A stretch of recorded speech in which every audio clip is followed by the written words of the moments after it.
Dans cette vidéo, je vais te montrer exactement ce qui s'est passé depuis la dernière vidéo. Je vais te montrer donc la hausse du Bitcoin, qu'est-ce qui s'est passé et qu'est-ce qu'on va pouvoir anticiper à partir de la tendance qui est actuellement en train de prendre place sur le Bitcoin. Par la suite, on ira voir quelque chose d'extrêmement intéressant. C'est une corrélation qui prend place avec le Bitcoin et l'action de Coinbase. Comme tu le sais, l'action de Coinbase dépend énormément du prix du Bitcoin. Et c'est donc très intéressant d'analyser l'action de Coinbase pour pouvoir prendre en compte le biais qui pourrait prendre place sur Bitcoin. Et il y a un setup actuellement qui est en train de prendre place qui est extrêmement intéressant. Je vais te le montrer dans la vidéo. Et après ça, on ira voir l'Ethereum et le Solana. Donc depuis la dernière vidéo, on n'a pas eu le retracement qu'on attendait. Donc pour rappel, on était venu créer ici une résistance. On s'attendait à la liquidation, donc une déviation au-dessus. Par la suite, au changement de structure, anticiper potentiellement un petit retracement pour aller chercher la demand. Donc retracer le mouvement, comme tu le sais. Généralement, le marché, il évolue d'expansion en retracement, d'expansion en retracement, etc., etc. Maintenant, la taille du retracement est variable, d'accord? On peut faire par moment un petit retracement, d'accord? Et par la suite, on ira retracer plus tard, ok?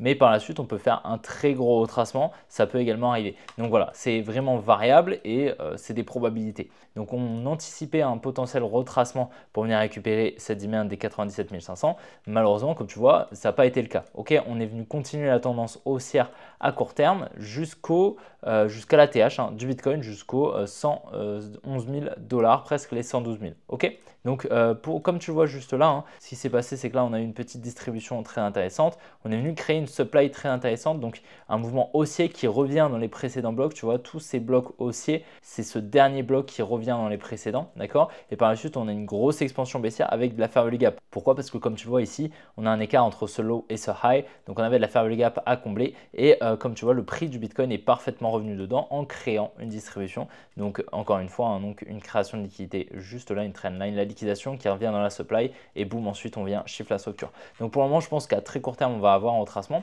Maintenant, ce qui est intéressant à prendre en compte, c'est que pour moi, on est toujours haussier alors je dirais en 2-3 heures. Voilà, en 3 heures, 3-4 heures, on est toujours haussier. Pour moi, le low protégé, il est juste là. D'accord? Sauf que ce low protégé, il est au niveau de la liquidité. Comme tu vois ici, on a de la liquidité avec donc un petit support ici, des equal low. On a un support juste là également à potentiellement venir liquider. C'est pour ça que c'est un low qui est assez fragile. D'accord?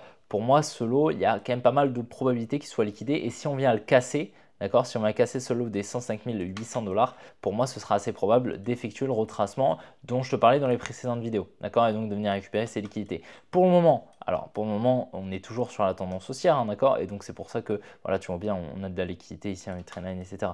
Mais pour le moment, on peut potentiellement anticiper une réaccumulation, donc une accumulation ici qui prendrait place après la distribution, et donc tout ça formerait une réaccumulation, d'accord, quelque chose comme ça, c'est pas impossible. Pour le moment, en tout cas, c'est la tendance qui est haussière, donc on va anticiper ça. On aurait cette demand ici au niveau des 107 885 $, dans laquelle on pourrait potentiellement réagir, réaccumuler.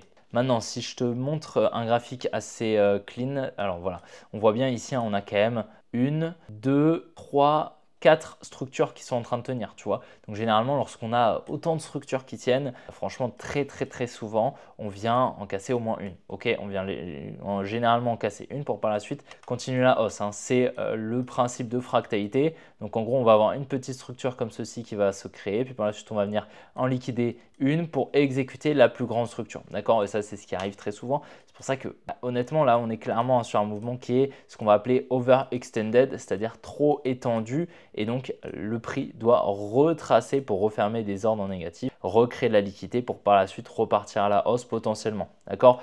En tout cas, pour le moment, je pense qu'on est à l'aube d'un retracement. D'accord? En tout cas, c'est selon moi les probabilités qu'ils disent avec une structure qui tient depuis aussi longtemps.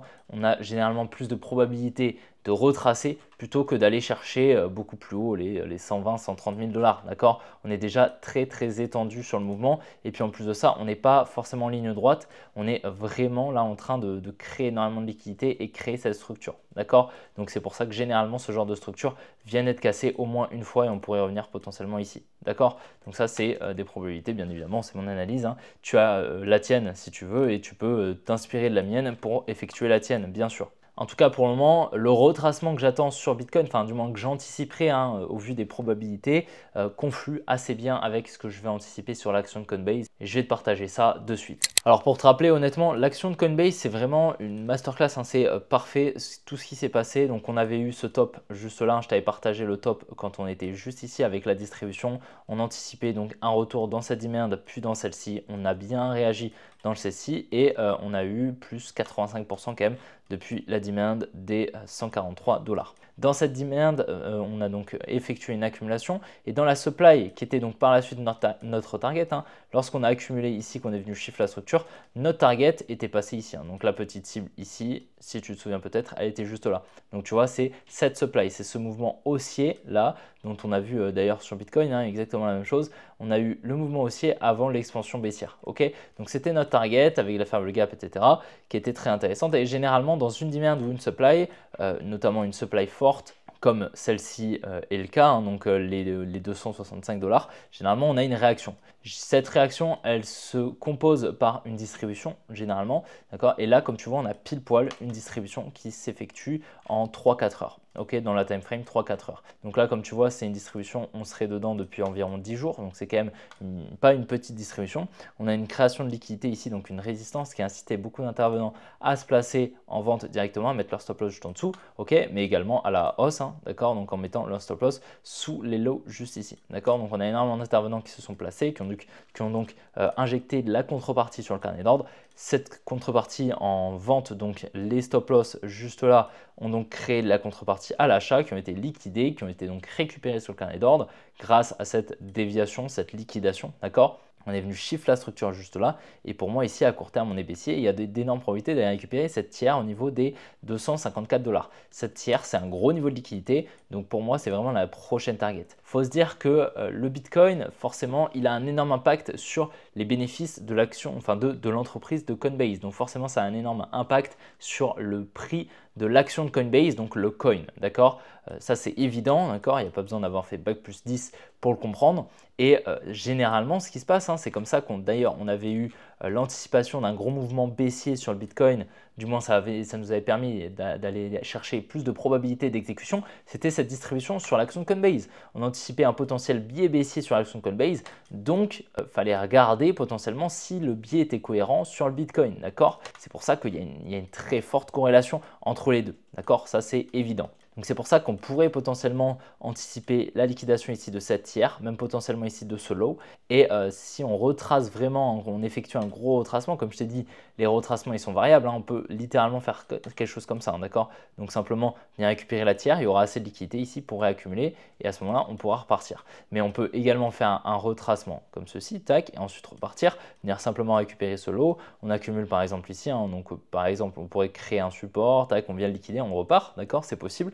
Ou sinon on effectue un plus gros retracement. Donc par exemple on peut faire quelque chose comme ça, tac, et ensuite repartir et venir chercher la demand initiale au niveau des 213 $. Ok, pour le moment le biais serait haussier sur l'action de Coinbase et donc pour moi, hein, il y a pas mal de probabilités qu'on effectue un retracement, mais c'est plutôt sain, d'accord. En plus de ça, comme tu vois, on a un énorme gap juste ici, qui est donc de la faible gap, hein, d'accord. Rien de plus compliqué, hein, c'est tout simplement de l'imbalance à potentiellement venir combler. Donc pour moi, c'est assez probable, hein, et du coup, on arrive à apporter de la confiance sur le biais sur Bitcoin grâce à notre analyse sur l'action de Coinbase, mais vice-versa, hein, ça nous permet également d'apporter de la confiance, hein, sur notre biais sur l'action de Coinbase grâce justement au biais qu'on aurait sur le Bitcoin à court moyen terme, d'accord. D'ailleurs, j'ai pas fait de vidéo depuis quelques jours, mais j'ai essayé de te tenir au courant au maximum sur le canal Telegram. Tu as le lien qui est directement en description si tu ne l'as pas déjà rejoint et c'est gratuit. Jusqu'à présent, ce qui se passe, hein, donc sur l'Ethereum, ça s'exécute très bien, d'accord. Donc on a eu le mouvement haussier pour récupérer cette supply au niveau des 2600-2700 $ environ. Donc ça c'est très bien, sauf que on anticiperait un potentiel retour dans la supply juste au-dessus, au niveau des 3000 $, d'accord. C'est une supply très forte qui pourrait donc être atteinte. Ici, comme tu le vois, on a ce qui pourrait s'apparenter à une manipulation, hein. Donc on a une distribution qui a pris place, sauf que ici on est venu créer de la liquidité avec une résistance. Donc tu vois, ce niveau des 2730 $ pour moi, il sera liquidé, hein, très prochainement parce que c'est de la liquidité. D'accord. Maintenant, si on regarde, on a également pas mal de lots ici qui viennent être créés. Donc là, on est venu en liquider un. Mais comme tu vois, il y a énormément de liquidités sous chaque lot ici qui viennent être créés. Ok, donc ça pareil, hein, lorsqu'on vient conforter ce genre de support ici, tu vois pareil, on vient conforter un support, on vient créer beaucoup de liquidités, on laisse beaucoup de temps pour que les gens se placent et placent leur stop loss ici à l'achat, d'accord? Donc forcément, personnellement, je trouve qu'il y a pas mal de probabilité de venir liquider tout ça, d'accord?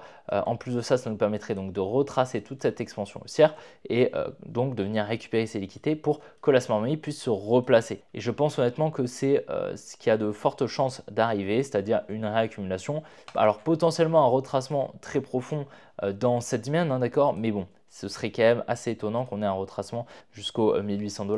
En revanche, on pourrait venir récupérer les 2150 $, qui est donc tout ce bloc baissier juste ici. Tout ce bloc institutionnel baissier qui est très important et donc ça nous permettrait de pouvoir réaccumuler ici tout doucement, d'accord? Tac, on revient dedans et ensuite on repart à la hausse. Ce serait extrêmement pertinent pour venir par la suite récupérer toutes ces liquidités, donc cette trendline, cette résistance et la supply. Ok, donc personnellement, c'est ce que je vais privilégier. Ça nous permettrait vraiment d'effectuer une très belle réaccumulation. Tu vois, les réaccumulations, généralement, ce qui se passe, c'est qu'on a l'expansion, on a une distribution ici, puis ensuite on a ce qu'on va appeler une crique, c'est-à-dire un mouvement assez lent. En fait, on vient créer beaucoup de liquidité au-dessus des highs, ok. Et par la suite, on a donc une latéralisation, on vient liquider un niveau de support, tac, et ensuite par la suite, on a l'exécution du biais et à ce moment-là, l'expansion haussière. Ok, mais là, comme tu vois, on est vraiment très très lent là. D'accord, on ne voit pas d'expansion haussière et donc on crée encore beaucoup de liquidité au sud, ce qui m'indique avec pas mal de probabilité qu'on est encore dans la crique et donc on attendrait l'accumulation pour par la suite aller chercher plus haut.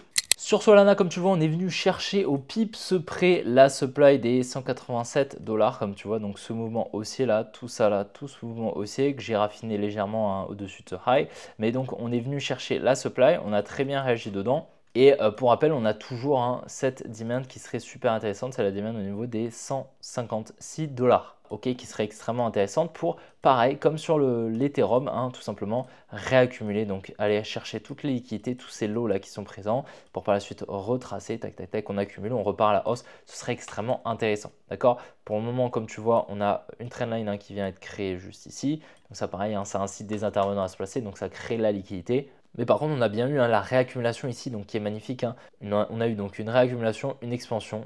Et là, comme tu vois, on serait en train de retracer cette expansion, tac, faire quelque chose comme ça, et ensuite une nouvelle expansion dans la fractalité. En gros, ça c'est une expansion d'un retracement, d'accord, plus grand, qui serait comme ceci. Ok, tout simplement. Donc ici, on voit bien la création d'un premier support, d'un deuxième support, boum, on vient liquider les deux et ensuite on a l'exécution du biais qui est plutôt intéressante. Et là, par contre, on vient conforter de la liquidité. Donc, il y a pas mal de probabilités pour moi qu'on aille les récupérer. En tout cas, je pense hein, honnêtement que c'est le plus probable ici. Si on regarde un petit peu plus à court terme, alors on va essayer de trouver potentiellement une supply intéressante. Mais comme tu vois, on est revenu dans la supply intéressante. Hein. Regarde, donc on est revenu pile poil dedans. Ici, la supply, c'était celle-ci qui était intéressante. On est revenu pile dedans, combler toute la fairway gap qui était juste là. D'accord? Donc tu vois, plutôt intéressant, plutôt confluent avec ce qu'on a vu en début de vidéo. Maintenant, bien sûr, c'est des probabilités et ces liquidités peuvent potentiellement ne pas être récupérées, hein, bien évidemment. D'accord? Ne te ferme pas à mon scénario, évidemment. Moi, je te montre simplement comment je procède, comment j'analyse le marché. Le but, c'est pas que